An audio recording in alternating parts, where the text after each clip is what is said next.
Hello, everyone. Hello, this is Irene with SaugaTalks. Thank you for our loyal followers on LinkedIn, on X, YouTube, and because I'm Irene Lyakovetsky, I'm speaking with fascinating people in tech.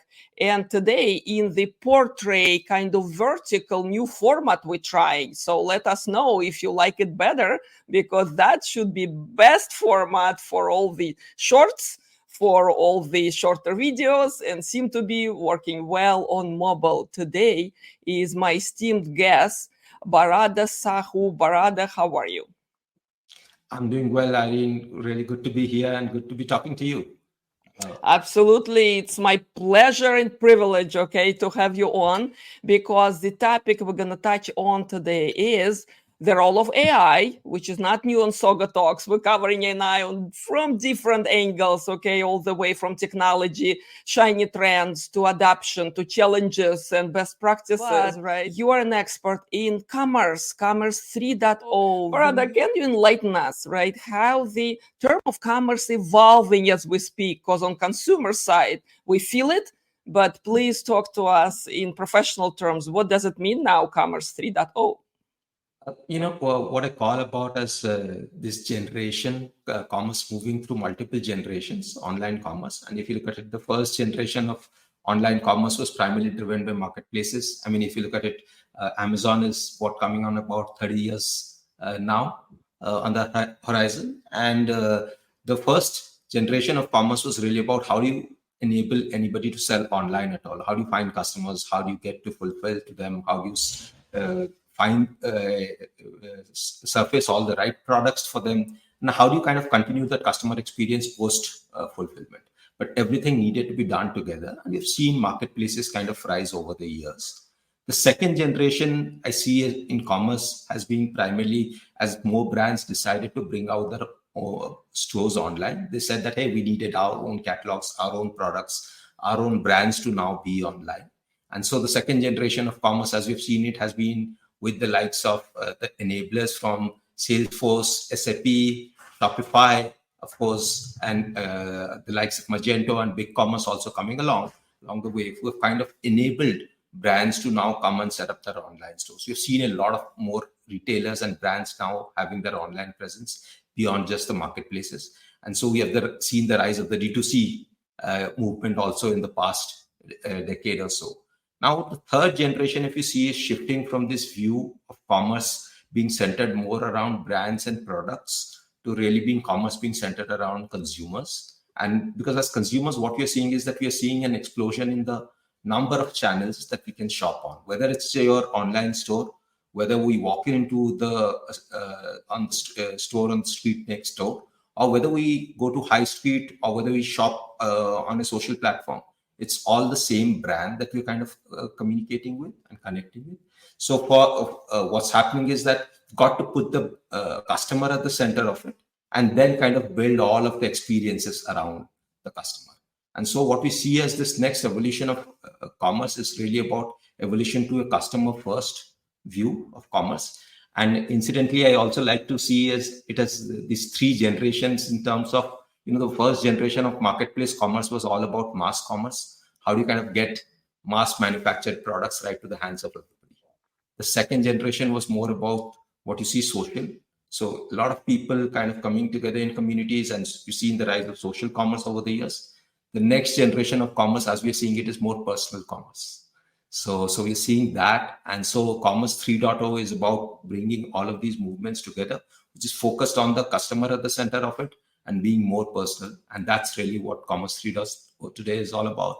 So I see it as a very exciting time because what we're seeing is now we're seeing brands around ourselves and brands fitting into our need states, and excited to see about how that can really mean that products are built more for us rather than we adopting products and fitting them into our lifestyle. Absolutely. What an exciting time to be in this space, but about underlying technology, Because when we look on our phone, we look on our computer, it looks like magic, The unprecedented capabilities available to us without even realizing what kind of technology enabling it. I think over the years, computing has continued to evolve over the years, where it has become an essential part of our lives. And so, if you see, from what I see, a large part of it is that computing is no longer disconnected between the digital and the physical world. And today, you've seen right now with XR devices, Apple just got Vision Pro, and I think you've seen already the capabilities that it's bringing to life, where both the reality that we interact with and the digital reality are now together part of one world. And I think that movement is continuing to go more and more along the way, where we'll see computing across every part of the world that we kind of interact with. What that obviously means is that as a consumer, for you, the online and again the offline experiences are not two different things. And what is going to be is that how do you kind of bring these connected experiences for you across all of this? Now, how do you enable these connected experiences? And that's where technology really plays a big role today. Whether it's in the form of AI, which is really helping you craft these experiences, to the underlying data infrastructure, which helps you understand the consumers intimately. I think we need to kind of bring these two parts together to really bring this Commerce 3.0 vision really to life.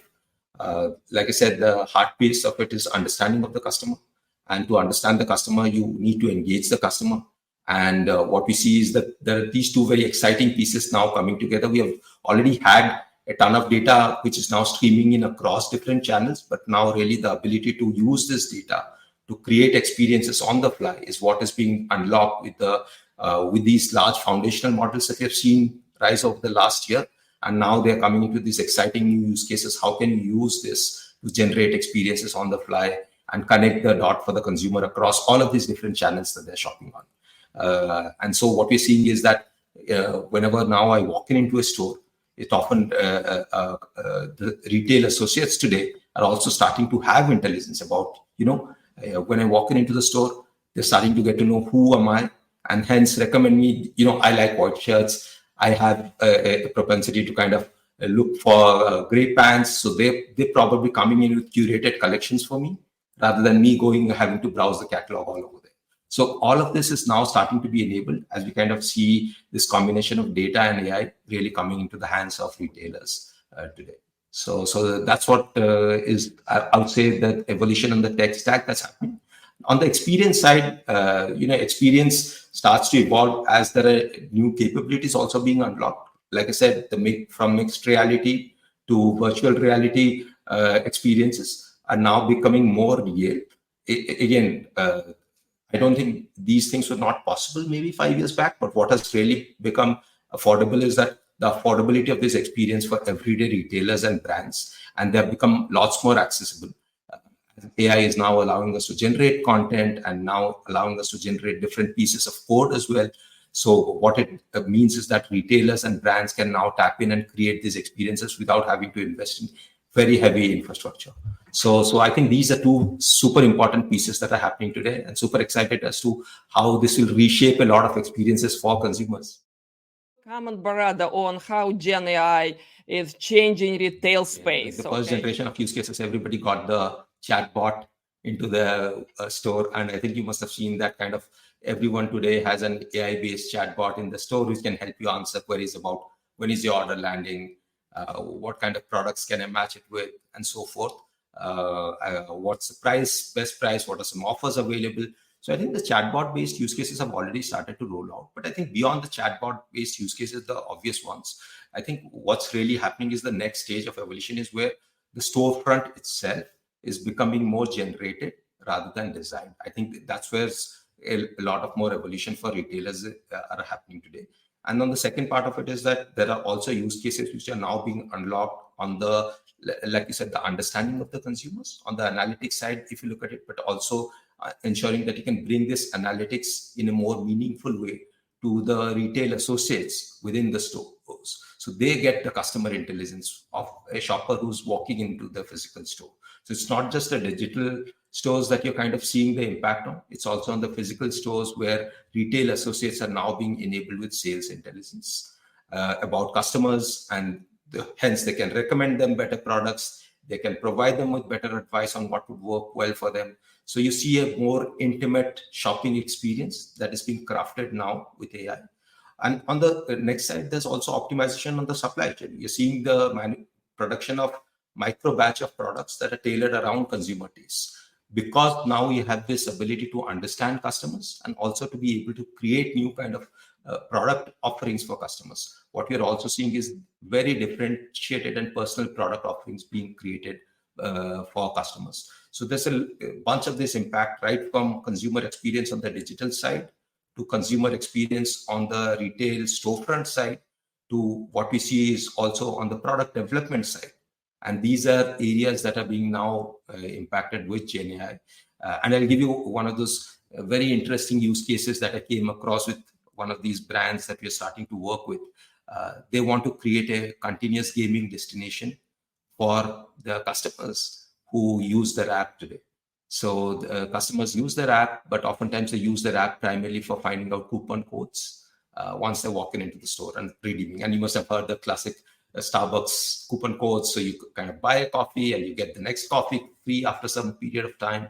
So, but they wanted to create a continuous gaming destination for the consumers. And so what they wanted to create is a generative AI-based gaming system, which will create content, which will create rewards, which will create levels for consumers, and thereby create a continuous kind of gaming destination using which customers can continuously play with the brand and engage with the brand even before they decide to purchase something or to just use it for transaction.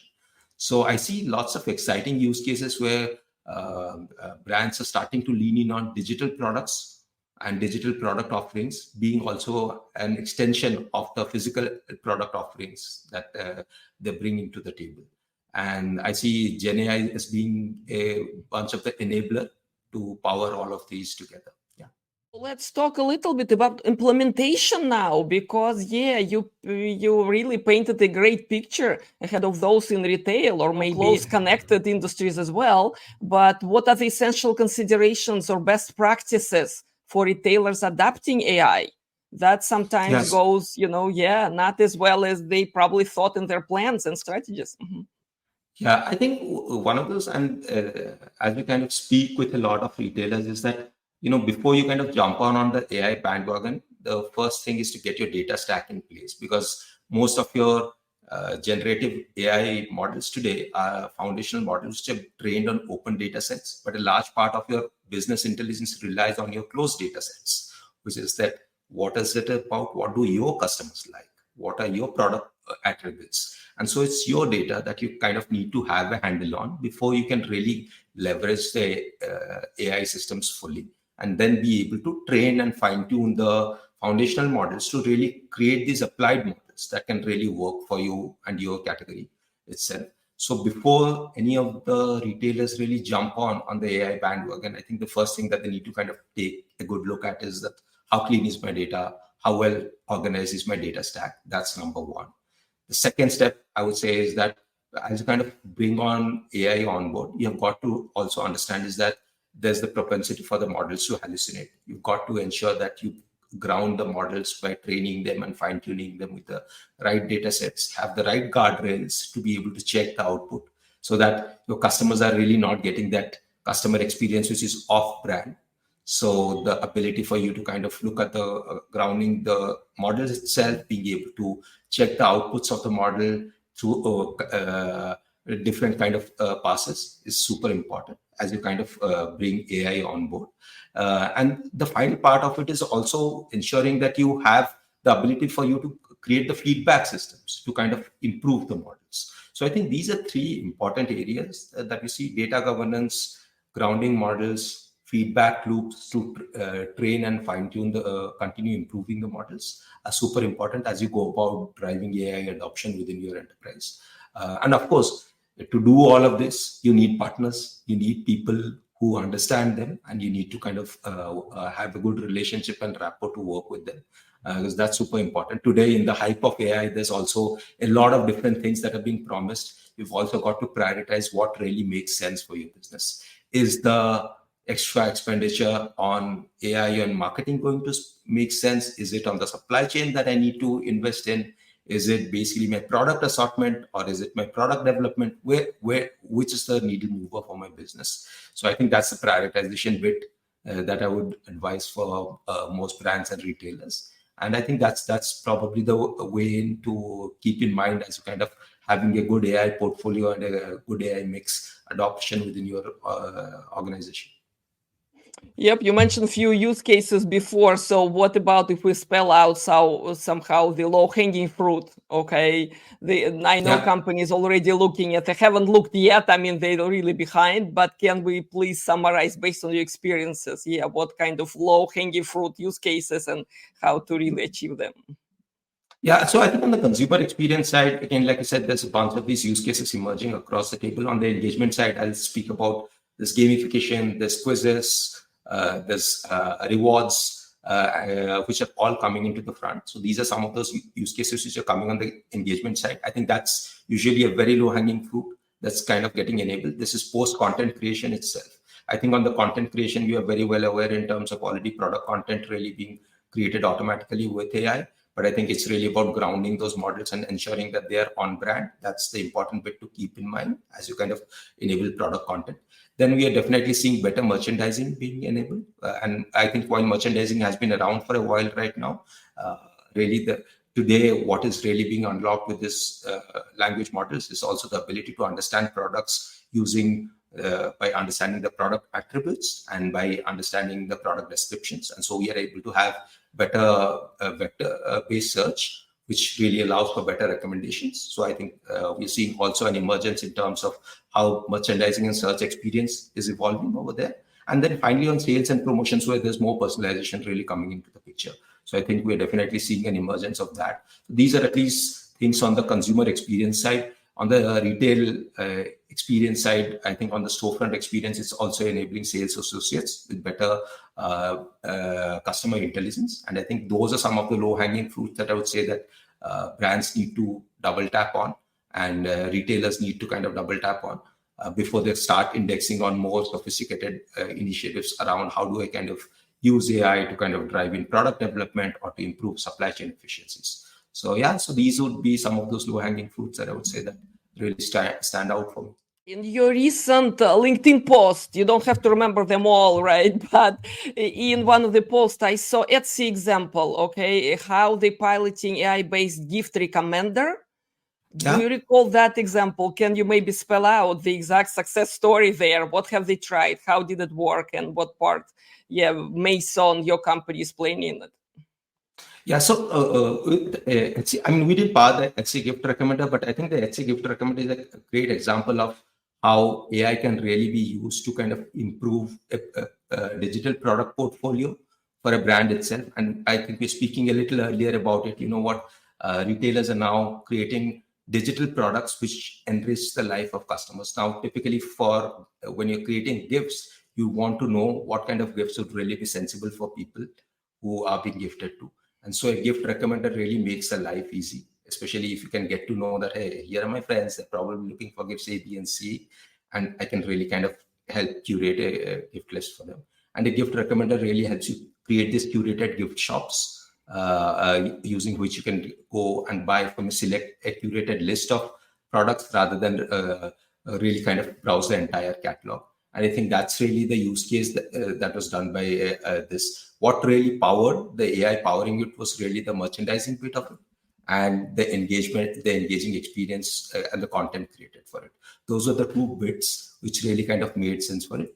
Because of Etsy's rich consumer profile data, they were able to understand consumer profiles and be able to create rich merchandising, which is tailored for those consumers. And obviously give those as gift stores, which is now available for their friends, which they can use to now curate those gifts. So I think that's really what kind of hit home in terms of how they have been able to smartly use AI to kind of create these digital products that really enhance the life of the consumers and shoppers today. Fantastic. It's good to be the king. So it sounds that in 2024, consumer is the king. At the same time, again, companies who entering the space or maybe, again, right, expanding their business in retail, what are the best practices in terms of, first technology adoption, just understanding, what's the stack of technologies you need to have, okay? And of course, so many larger companies have to integrate these new technologies with their legacy applications, all right? So what's your take on this, on overall, of course, evolving retail tech?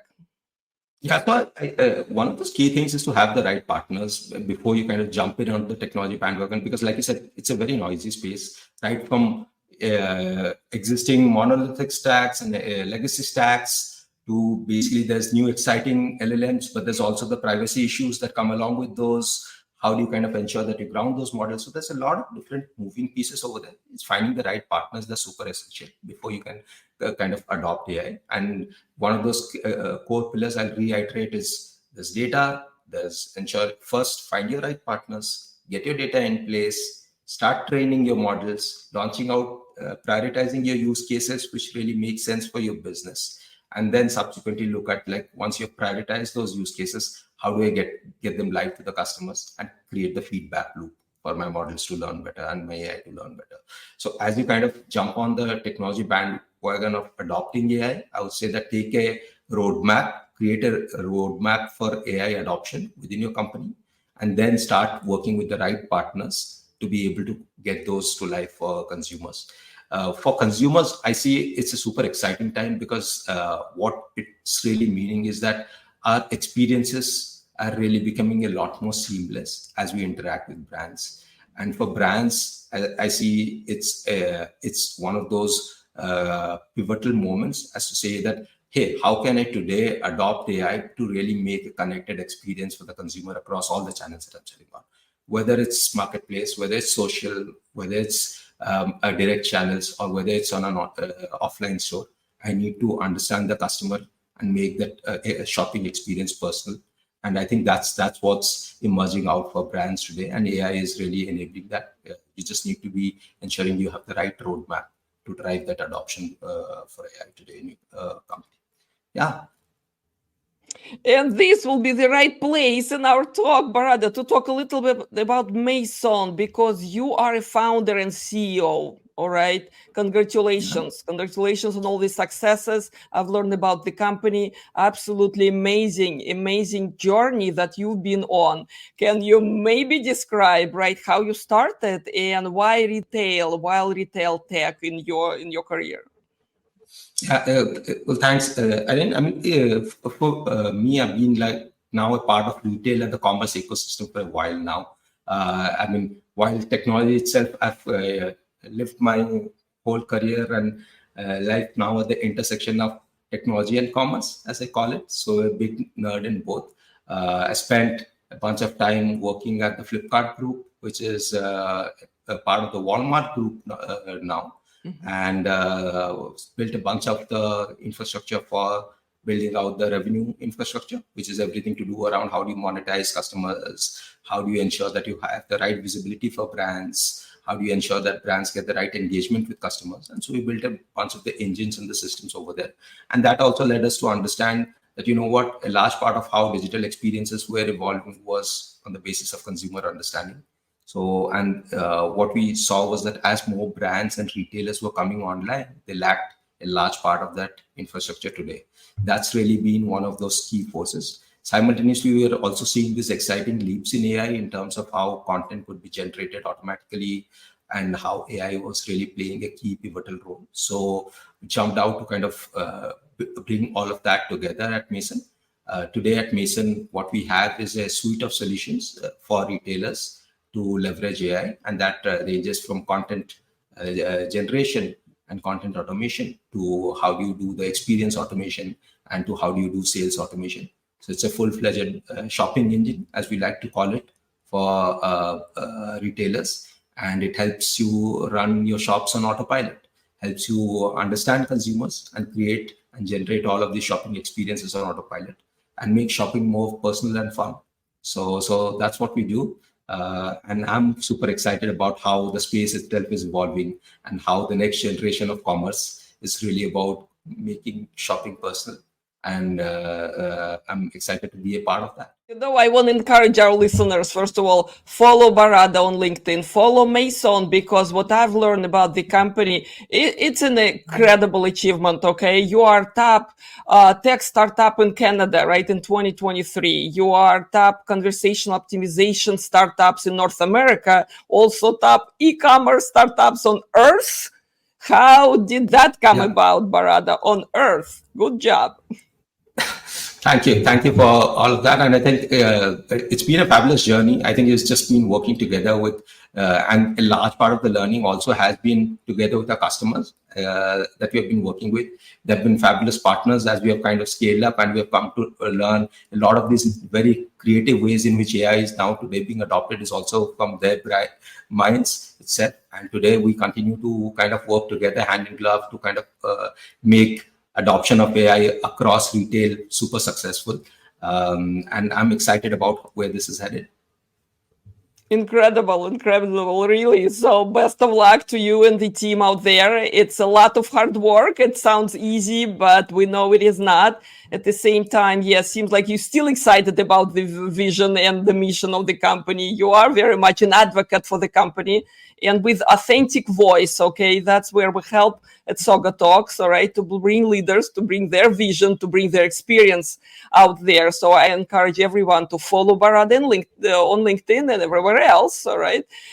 In conclusion, time is flying today really quickly, Barada. So in conclusion, a few takeaways for our audience, and they are technologists, they are business leaders, they are somewhere in between, because you know how some of the roles now blurred, all right? We know business people who understand technology well enough. We know technology people who are so knowledgeable about business. So few takeaways about what to expect for all of us, Commerce 3.0, 2024, and all the incredible achievements in AI we get to experience and work with. So I think one of the key things is technology is continuing to evolve at a super fast pace. I think we're just at the cusp of where AI is starting to get adopted across the spectrum. We're starting to see those initial use cases evolve. This year, I'm pretty bullish on applied AI really coming to the forefront. While you've seen the rise of the foundational models, we'll see a lot more enterprise use cases kind of really come to the table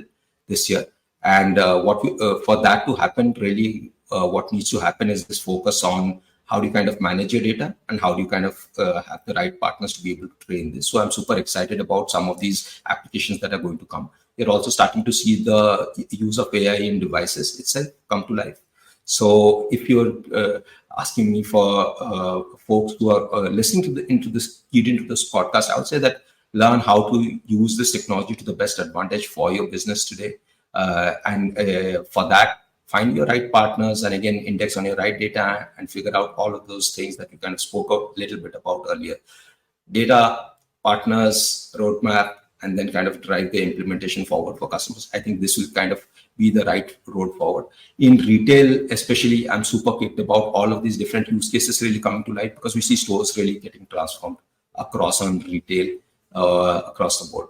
So for all of those tuning into this, I would say that I'm super excited about how AI is really going to come to life for consumer use cases from the initial hype that we saw at the infrastructure last year. So super excited what it means about how our interactions are going to evolve. We just saw the drop of Vision Pro, and I'm super excited about how use cases around itself are also going to emerge. Absolutely. Thank you. Thank you, Barada, so very much for your time. Thank you. Thank you, Irene. Pleasure.